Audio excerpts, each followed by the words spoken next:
स्वागत है आपका एक बार फिर से आपके चैते चैनल साइड में। और आज हम पढ़ने जा रहे हैं configuration of transistor and its use as an amplifier. हमने पिछले वीडियो लेक्चर सीरीज में पढ़ा था कि कैसे ट्रांजिस्टर वर्क करता है। तो ये हमने पिछले वीडियो लेक्चर में पढ़ा था। अगर आपने वो वीडियो नहीं देखा है तो उस वीडियो का लिंक मैं नीचे डिस्क्रिप्शन बॉक्स में डाल दूँगा, वहाँ पर जाके आप देख सकते हैं। तो आज हम पढ़ने जा रहे हैं configuration of transistor and its use as an amplifier, कि कैसे हम ट्रांजिस्टर के जो 3 टर्मिनल्स होते हैं उसको हम आपस में कनेक्ट करके एक डिज़ायर्ड ट्रांजिस्टर सर्किट हम ऑब्टेन कर सकते हैं, और उसके बाद हम कैसे वोल्टेज को एम्पलीफाई कर सकते हैं। तो आज हम इस वीडियो में इनके बारे में पूरा पढ़ने वाले हैं, तो इस वीडियो को पूरा एंड तक ज़रूर देखें। तो अब यहाँ पे क्या कहता है कि any circuit can be design using 3 types of configuration. 3 तरह के कॉन्फ़िगरेशन से हम कोई भी ट्रांजिस्टर सर्किट को हम डिज़ाइन कर सकते हैं। और वो कौन कौन से कॉन्फ़िगरेशंस है? सबसे पहला है कॉमन एमिटर ट्रांजिस्टर, दूसरा है कॉमन बेस ट्रांजिस्टर, और तीसरा है हमारा कॉमन कलेक्टर ट्रांजिस्टर, जिसको हम एमिटर फॉलोअर भी कहते हैं। अब हम इसको एमिटर फॉलोअर क्यों कहते हैं हम आगे वीडियो में समझेंगे इसके बारे में। अब कहता है कि each of this 3 configuration has its own characteristic curve. अब ये कैरेक्टरिस्टिक कर्व क्या होता है वो भी हम वीडियो में पढ़ेंगे। Based on the requirement and type, we will choose based on the requirement, the type will be chosen for the circuit। कि जिस तरह से हमें जहाँ पे जैसा ज़रूरत पड़ेगा वैसा ही हमें उसके रिक्वायरमेंट के अकॉर्डिंग हम इन कॉन्फ़िगरेशंस को यूज़ कर सकते हैं। ठीक है, तो यहाँ पे सबसे पहले हम कंपेयर करते हैं तीनों टाइप ऑफ कॉन्फ़िगरेशंस के बारे में। हम यहाँ पे सबसे पहले जान लेते हैं कि कॉमन एमिटर कॉन्फ़िगरेशंस क्या होता है एक ट्रांजिस्टर के लिए। यहाँ पे कॉमन एमिटर ट्रांजिस्टर में ये है कि जो हमारा एमिटर है, ठीक है, जो हमारा एमिटर है वो कॉमन होगा किसके किसके बीच में? इनपुट सर्किट और आउटपुट सर्किट के बीच में। इनपुट सर्किट वो सर्किट होता है जहाँ पे हम बैटरी को फॉरवर्ड बाइस में रखते हैं। ठीक है, इस कॉमन एमिटर के लिए जो इनपुट सर्किट हुआ वो कौन सा हुआ? बेस और कलेक्टर को जो कनेक्ट करने वाले जो सर्किट हुआ वो हमारा इनपुट सर्किट हुआ। और हमारा जो आउटपुट सर्किट है वो क्या है? कलेक्टर और एमीटर को कनेक्ट करते हुए जो भी सर्किट बनेगा, जैसे हमने इसमें रजिस्टर कनेक्ट किया है, बैटरी कनेक्ट किया है, और जो भी हमने कनेक्शन किया है ये हमारा हुआ आउटपुट सर्किट। ठीक है, और आउटपुट सर्किट हमेशा क्या होगा? रिवर्स बायस होगा। यहाँ पे हमारा VCE है जो कि हमारा voltage between the collector and the emitter, and this is the VCC voltage, that is the reverse bias voltage that we are providing, which is passing the current is passing through the output। इससे जो battery से current pass हो रहा है वो कहाँ से पास हो रहा है? आउटपुट रेजिस्टेंस से पास हो रहा है। ठीक है, तो ये हमारा हुआ कॉमन एमिटर कॉन्फ़िगरेशन। अब बात करते हैं हम कॉमन बेस कॉन्फ़िगरेशन के बारे में। तो जैसे कि इसका नाम से पता चल रहा है कि हमारे यहाँ पे कॉमन क्या है? हमारा यहाँ पे कॉमन है बेस, मतलब कि इनपुट सर्किट और आउटपुट सर्किट के बीच में जो कॉमन चीज़ है वो है हमारा यहाँ पे बेस का कनेक्शन। ठीक है, यहाँ पे हमारा जो इनपुट सर्किट है वो कैसे बना है? हमारा बेस और कलेक्टर को आपस में कनेक्ट करके जो सर्किट बना है वो हमारा हुआ इनपुट सर्किट। ठीक है, अब जो हमारे यहाँ पे इनपुट सर्किट है वो फॉरवर्ड बायस है। ये जो हमारा करंट हुआ वो क्या कहलाएगा? हमारा VBE। VBE हुआ the potential difference between the emitter and the base, और ये हमारा वो इनपुट रेजिस्टेंस, और ये फॉरवर्ड बायसिंग वोल्टेज। उसके बाद हम आउटपुट सर्किट को देखते हैं। आउटपुट सर्किट कैसे ऑब्टेन हो रहा है? Bye connecting the terminal of C and the terminal of B। Okay, and it is put under a reverse biasing. हमने पढ़ा था पिछले लेक्चर सीरीज में कि रिवर्स बायसिंग और फॉरवर्ड बायसिंग को हम कैसे ऑब्टेन करते हैं।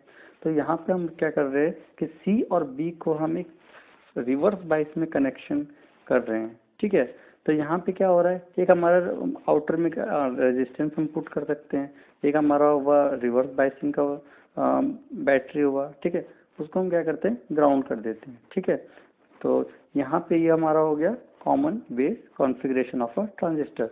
आइए हम पढ़ते हैं कॉमन कलेक्टर कॉन्फ़िगरेशन के बारे में। ठीक है, तो यहाँ पे हम देख सकते हैं कि जो यहाँ पे कॉमन जो है इनपुट और आउटपुट सर्किट में वो क्या है? हमारा कलेक्टर है। ठीक है, जो कलेक्टर टर्मिनल है, जो कलेक्टर से जो टर्मिनल बाहर निकल रहा है उसको हम कॉमन ले रहे हैं बिटवीन विद बी एंड ई, ठीक है। अब यहाँ पे जो हमारा इनपुट सर्किट हुआ वो कौन सा हुआ, the input circuit is obtain bye connecting the terminal of collector with the base, ठीक है। और इसको हम क्या करेंगे, फॉरवर्ड बायस करेंगे। हमें पता है कि यहाँ पे तीनों सर्किट में जो ट्रांजिस्टर यूज हो रहा है वो किस तरह का ट्रांजिस्टर यूज हो रहा है, या तो वो एनपीएन है या पीएनपी है, ठीक है। तो आपको मुझे नीचे कमेंट बॉक्स में बताना है कि ये किस तरह का ट्रांजिस्टर है। तो यहाँ पे आप देख सकते हैं कि सी हमारा कॉमन है, क्योंकि जैसे इसका नाम बताते, नाम कह रहा है कॉमन कलेक्टर इसका नाम है, ठीक है। तो यहाँ पे जो कलेक्टर है वो क्या है, कॉमन है, ठीक है। यहाँ पे अब हमारा जो आउटपुट जो सर्किट मिलेगा वो कैसे मिलेगा, bye connecting collector terminal with the emitter terminal through the reverse bias battery and the resistance desired resistance, okay. तो ये हमारा आ गया क्या, आउटपुट सर्किट, ठीक है। तो आपको यहाँ पे क्लियर हो गया होगा कि आउटपुट इनपुट सर्किट किसे कहते हैं, आउटपुट सर्किट किसे कहते हैं, वीसीसी, वीईई, वीबीई किसे कहते हैं, ठीक है। तो आई होप यहाँ तक आपको समझ में आ गया होगा। अब हम बात करते हैं तीनों के बीच में डिफरेंस क्या क्या है, ठीक है। अब यहाँ पे क्या है कि वोल्टेज गेन, अब voltage gain common base CB configuration में कैसा होता है, सीसी कॉन्फ़िगरेशन में और सीई कॉन्फ़िगरेशन में, ठीक है। तो वोल्टेज गेन मतलब होता है कि हमने इनपुट में कितना वोल्टेज दिया और आउटपुट में हमें कितना वोल्टेज मिला, ठीक है। अगर इनपुट का वोल्टेज बहुत कम हुआ है compare to the output voltage, तो क्या होगा, जो जो हमारा गेन है वोल्टेज गेन वो बहुत ही ज़्यादा होगा, ठीक है। तो देखते हैं, कंपेयर करते हैं तीनों कॉन्फ़िगरेशन में वोल्टेज गेन को। तो वोल्टेज गेन हमारा कॉमन बेस में क्या होगा, बहुत बहुत ज़्यादा होगा, ठीक है। सबसे ज़्यादा किस में होगा, कॉमन बेस कॉन्फ़िगरेशन में, जो कि हमारा यहाँ पे ये है, ठीक है। अब यहाँ पे वोल्टेज गेन सीसी में कैसा होगा, सीसी कॉन्फ़िगरेशन में वो होगा सबसे कम होगा वोल्टेज गेन, ठीक है। और कॉमन एमीटर में क्या होगा, मीडियम होगा, ठीक है। अब यहाँ पे हम देखते हैं, बात करते हैं करंट गेन के बारे में। अब करंट गेन क्या होता है कि जो इनपुट सर्किट में जितना करंट गेन फ्लो कर रहा है, ठीक है, और जो हमारा आउटपुट में कुछ करंट फ्लो करेगा, ठीक है। तो हम जब आउटपुट करंट को इनपुट करंट से डिवाइड करेंगे, ठीक है, जब हम आउटपुट करंट को इनपुट करंट से डिवाइड करेंगे तो हमारा क्या आएगा, करंट गेन। उसी तरह वोल्टेज गेन कैसे आया था कि जो आउटपुट वोल्टेज है उसको हमने किससे डिवाइड किया था, इनपुट वोल्टेज से, तो हमारा आ गया था वोल्टेज गेन। अब यहाँ पे कंपेयर करते हैं तीनों में वोल्टेज गेन कैसा रहेगा। तो सबसे पहले हम बात करते हैं कॉमन बेस के बारे में। तो कॉमन बेस में जो हमारा करंट का जो एम्पलीफिकेशन होगा या फिर जो करंट गेन होगा वो क्या होगा, सबसे कम होगा, ठीक है। और यहाँ पे जो सीसी में क्या होगा, कलेक्टर कॉमन कलेक्टर कॉन्फ़िगरेशन में वो सबसे ज़्यादा गेन होगा किसका, करंट का, ठीक है। और कॉमन एमीटर में क्या होगा, मीडियम होगा, मतलब कि कॉमन एमीटर में और क्या होगा, इससे कम होगा, सीसी से कम होगा, बट सीसी से कम होगा और सीबी से ज़्यादा होगा, ठीक है। अब बात करते हैं पावर गेन के बारे में। तो पावर गेन सीबी कॉन्फ़िगरेशन में सबसे कम होता है, कॉमन कलेक्टर कॉन्फ़िगरेशन में मीडियम में होता है और कॉमन एमीटर में हाई होता है, ठीक है। अब यहाँ पे बात करते हैं फेज रिलेशन के बारे में। अब ये फेज रिलेशन कहाँ से आया, कैसे आया, इसके बारे में थोड़ा पढ़ने के लिए हम यहाँ पे एक चीज़ कंसिडर करते हैं कि सपोज यहाँ पे हमने साइनसॉइडल वेव दिया, ठीक है। कैसा वेव दिया, साइनसॉइडल वेव दिया, ठीक है। फॉर एग्जांपल सपोज यहाँ पे हम क्या कर रहे हैं कि हमारा जो इनपुट है वो कुछ ऐसा है, ठीक है, ये हमारा इनपुट हुआ। तो जो हमारा आउटपुट होगा वो कैसा होगा, और इसके बारे में हम डिस्कस करते हैं कि आउटपुट कैसा, इनपुट और आउटपुट के बीच में फेज कैसा होगा, ठीक है। अब यहाँ पे सबसे पहला क्या है कि जो कॉमन बेस कॉन्फ़िगरेशन में जो फेज होगा वो क्या होगा, 0 डिग्री का होगा। मतलब कि अगर वेव का यहाँ पे अगर इनपुट में हमने वेव ऐसा दिया है, ठीक है, इस तरह का दिया है, तो आउटपुट में भी क्या होगा, जो वेव होगा वो इसी फेज में ही होगा। मतलब जब इसका पीक होगा इनपुट का तब आउटपुट का पीक होगा, ठीक है। और जब सबसे लो होगा इनपुट का तो आउटपुट का भी सबसे लो होगा। तो इस तरह से जो इनपुट आउटपुट का जो फेज होगा वो क्या होगा, 0 डिग्री होगा, ठीक है। यहाँ तक आपको समझ में आ गया। इसी तरह कॉमन कलेक्टर कॉन्फ़िगरेशन में भी जो फेज डिफरेंस होगा वो क्या होगा, 0 होगा बिटवीन द साइनसॉइडल वेव। यहाँ पे हम क्या करते हैं कि इस इनपुट में हम साइनसॉइडल वेव को इंसर्ट करते हैं, फिर इस आउटपुट से हम उस साइनसॉइडल वेव का आउटपुट लेते हैं। ठीक है, तो यहाँ पे हम कंपेयर करते हैं इनपुट साइनसॉइडल वेव और आउटपुट साइनसॉइडल वेव को। ठीक है, तो ये हमारा हुआ फेज रिलेशन के बारे में। और अब यहाँ पे जो कॉमन एमीटर में क्या है, कॉमन एमीटर में जो हमारा फेज होगा वो होगा 180 डिग्री का। मतलब कि जब यहाँ पे पीक होगा इनपुट में तो आउटपुट में क्या होगा, सबसे मिनिमम होगा। ठीक है, और जब यहाँ पे सबसे मिनिमम होगा वोल्टेज तो यहाँ पे क्या होगा, सबसे मैक्सिमम होगा। ठीक है, यहाँ पे जो एम्पलीफिकेशन होगा वो बहुत ज़्यादा होगा। ठीक है, अब यहाँ पे बात करते हैं हम इनपुट रेजिस्टेंस के बारे में। ठीक है, तो हमारा जो इनपुट रेजिस्टेंस है वो कैसे निकलता है कि हमने इनपुट में जितना वोल्टेज दिया डिवाइडेड बाय इनपुट में हम करंट कितना फ्लो कर रहा है, तो ये हमारा क्या आ जाएगा, इनपुट रेजिस्टेंस। ठीक है, तो इनपुट रेजिस्टेंस सीसी में लो होता है, सीबी में लो होता है, सीसी में हाई होता है और सीई में मीडियम होता है। और उसी तरह हम आउटपुट रेजिस्टेंस के बारे में बात करते हैं तो आउटपुट रेजिस्टेंस क्या कहलाएगा, आउटपुट में जो वोल्टेज है हमने जो मेजर किया वोल्ट मीटर से divided by the current flowing in the output circuit, that is called the output resistance.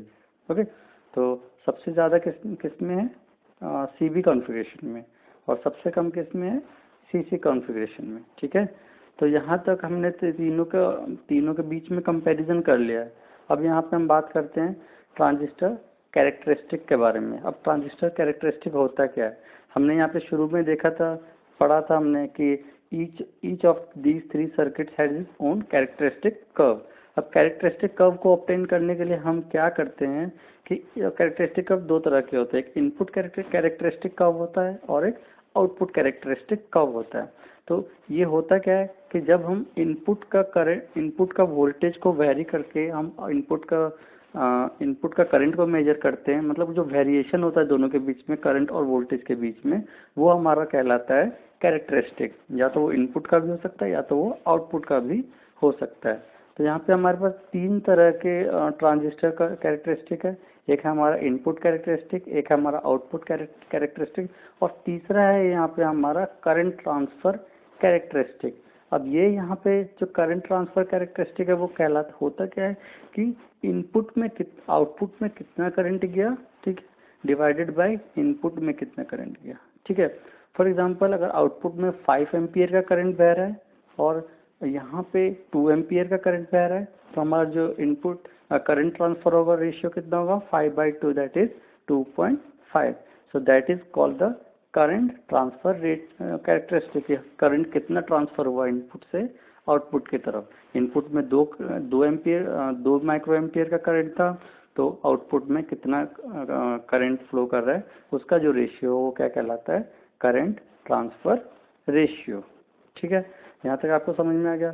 जब हम इसको ग्राफिकली स्टडी करते हैं तो हम इसको क्या कहते हैं, ट्रांजिस्टर कैरेक्टरिस्टिक कर्व। ठीक है, अब यहाँ पे जो इनपुट कैरेक्टरिस्टिक के बारे में मैंने बता दिया कि द स्टडी बिटवीन द और the curve describe the changes in the value of input current with respect to the input voltage keeping the output voltage current. Okay, the important point to keep in mind is that the output voltage should be constant. अगर यहाँ पे हमने output voltage को change किया इन circuits में, ठीक है, अगर हमने इस आउटपुट वोल्टेज को चेंज किया तो किसको इफेक्ट करेगा, इनपुट के वोल्टेज और करंट को भी इफेक्ट करेगा। तो अगर हमें इनपुट के करंट और वोल्टेज को स्टडी करना है तो हमें क्या करना पड़ेगा, आउटपुट के जो वोल्टेज जिसको हमें क्या करना पड़ेगा, कांस्टेंट रखना पड़ेगा। ठीक है, उसी तरह अगर हमें आउटपुट का कैरेक्टरिस्टिक कर्व को स्टडी करना है तो इनपुट के जो हमारा वोल्टेज है उसको क्या करना पड़ेगा, कांस्टेंट रखना पड़ेगा। तो यहाँ तक आपको ये बात समझ में आ गई।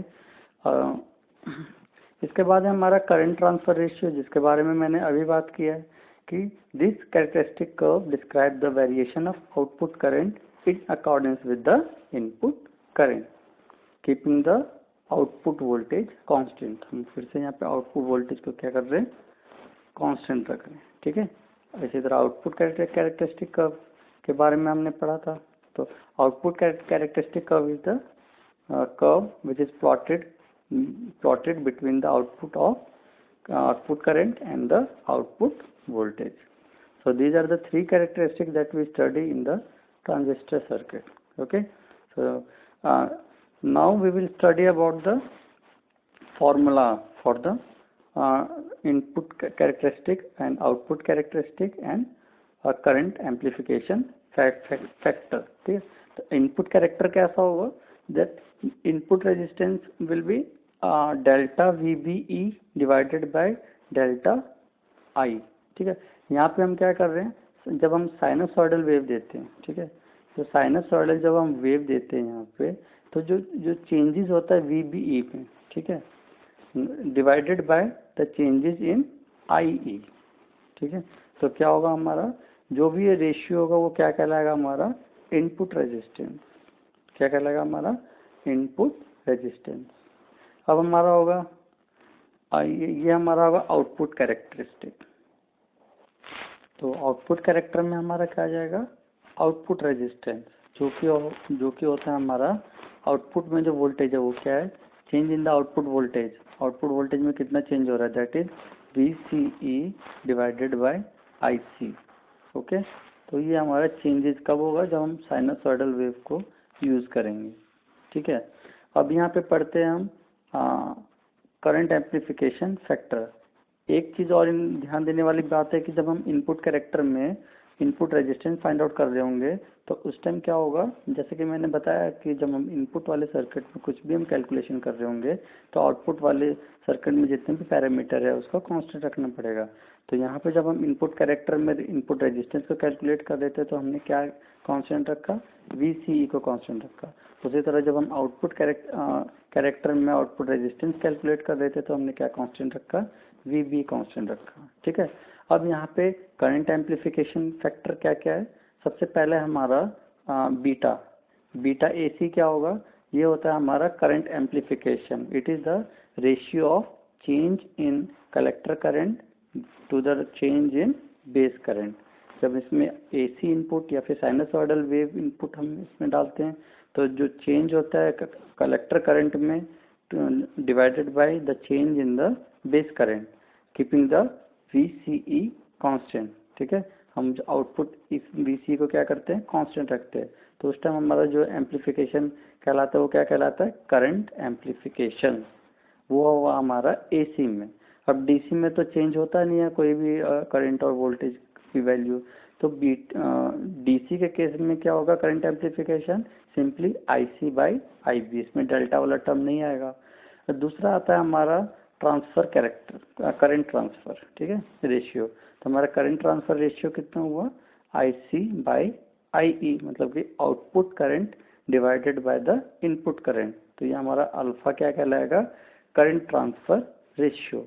अब ये करंट एम्प्लीफिकेशन और करंट ट्रांसफर रेशियो में क्या रिलेशन है वो यहाँ पे देखते हैं कि beta is equals to alpha divided by 1 minus alpha.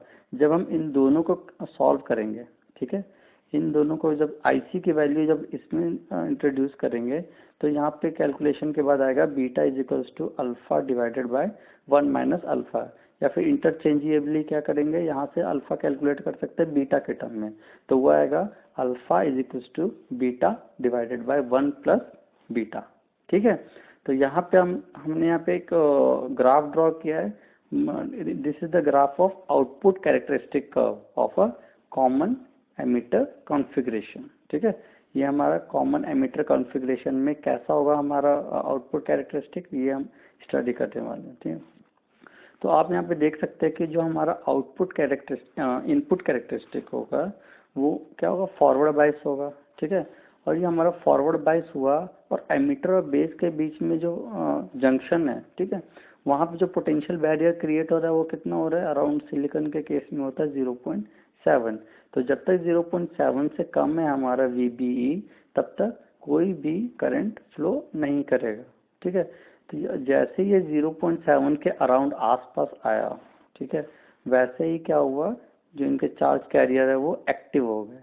और एक्टिव होने की वजह से जैसे जैसे हम VBE के वैल्यू को इंक्रीज करेंगे, यहाँ पे सबसे इम्पोर्टेंट चीज़ है कि VCE को कांस्टेंट रखना है, क्योंकि हम इनपुट कैरेक्टरिस्टिक को हम पढ़ रहे हैं, ठीक है। तो जैसे ही हम यहाँ पे VBE को इंक्रीज करेंगे एक सर्टेन मिनिमम वोल्टेज के बाद, जिसको हम कहते हैं नी वोल्टेज, उसके बाद क्या होगा कि जो अचानक से जो करंट की वैल्यू है वो क्या क्या होने लगेगी, इंक्रीज होने लगेगी, ठीक है। तो ये हमारा हुआ input characteristic curve of this NPN transistor under CE configuration. Okay. अब अगर आपको आज का वीडियो समझ में आया या फिर आपको आज का वीडियो पसंद आया तो इस वीडियो को लाइक करें, और अगर आपके पास कोई वैल्यूबल सजेशन है इस वीडियो के रिगार्डिंग तो आप उसको नीचे कमेंट बॉक्स में लिख सकते हैं। और आप अगर पहली बार इस चैनल में नए आए हैं तो इस चैनल को सब्सक्राइब कीजिए। तो मिलते हैं फिर अगले वीडियो में, तब तक के लिए धन्यवाद। Have a nice day, bye bye.